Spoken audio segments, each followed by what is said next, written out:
दो विद्वानों की कहानी। दो ग्रामीण विद्वानों की कहानी बहुत पुरानी बात है। एक गांव में दो लड़के रहते थे। एक का नाम ज्ञानवान और दूसरे का नाम बुद्धिमान था, लेकिन दोनों पढ़ने लिखने में बहुत कमजोर थे। दोनों के माता पिता उनको लेकर बहुत परेशान थे।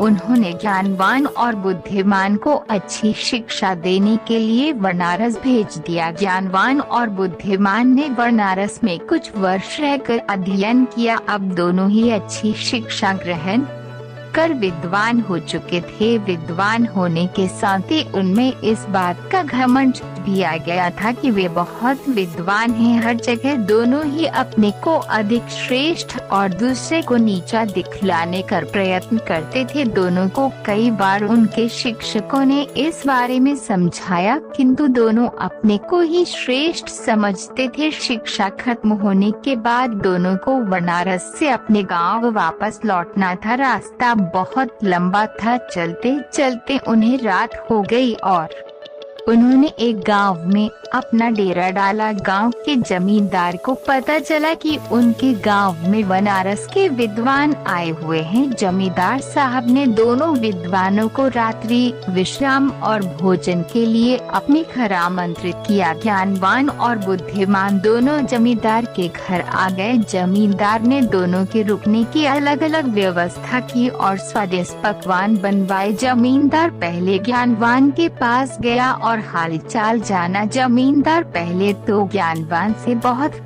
प्रभावित हुआ, किंतु अपने घमंड और बुद्धिमान को नीचा दिखाने के लिए ज्ञानवान जमींदार से बोला, बुद्धिमान तो नाम का बुद्धिमान है, इतने दिन बनारस में रहकर भी वह कुछ नहीं सीखा और अभी भी गधा ही है। ज्ञानवान की बातें जमींदार को अच्छी नहीं लगी। ज्ञानवान से मिलने के बाद वह बुद्धिमान से मिलने गया। बुद्धिमान ने भी ज्ञानवान की तरह ही बातें की और कहा, ज्ञानवान को कोई ज्ञान नहीं है और वह तो बैल है जिसे कुछ नहीं आता। जमींदार दोनों से बहुत निराश हुआ और कुछ देर पश्चात उसने ज्ञानवान और बुद्धिमान को भोजन के लिए बुलाया। दोनों भोजन के लिए आए और जब दोनों को थालियां परोसेगी तो थाली में घास और भूसा था। थालियां देखकर दोनों जमींदार पर बहुत क्रोधित होते हुए बोले, डैश आपने यहाँ हमें बेइज्जत करने के लिए बुलाया है क्या? हम कोई जानवर है जो आप हमें भूसा और घास खिला रहे हैं? जमींदार हाथ जोड़कर बोला, मान्यवर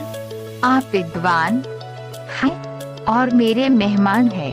मेरा उद्देश्य आपकी बेइज्जती करना नहीं है।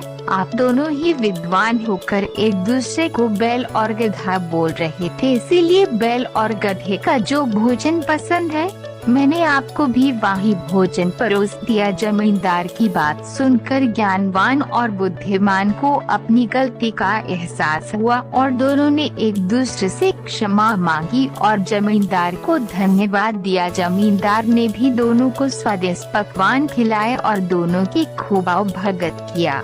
शिक्षा कोई कितना ही बड़ा विद्वान क्यों ना हो, अगर दूसरे को नीचा दिखलाने का प्रयत्न करता है तो उसे भी नीचा देखना पड़ता